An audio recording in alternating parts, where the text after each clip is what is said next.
Living in New York, you're gonna have a lot of interesting roommates. Here's the story of how my roommate Airbnb'd our apartment and didn't tell us about it until she already had about 7 people booked.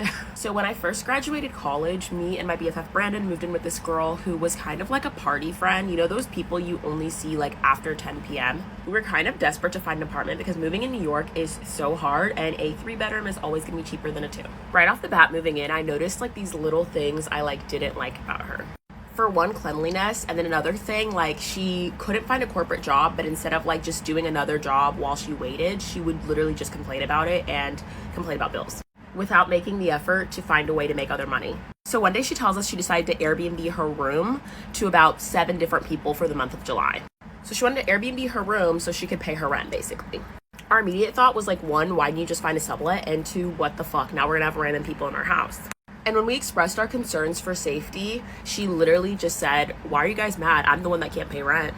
And before you ask, yes, she was.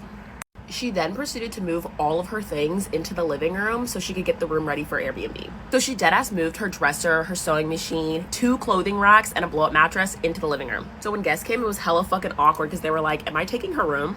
Eventually, though, she did find a job and she was able to cancel the Airbnbs, but we lived with like 5 random people for like half the month. And then she continued to be like one of the worst roommates I think I've ever had. The thing is, so many people warned me about living with her beforehand too, and I should have listened. So honestly, moral of the story, be very careful who you decide to live with.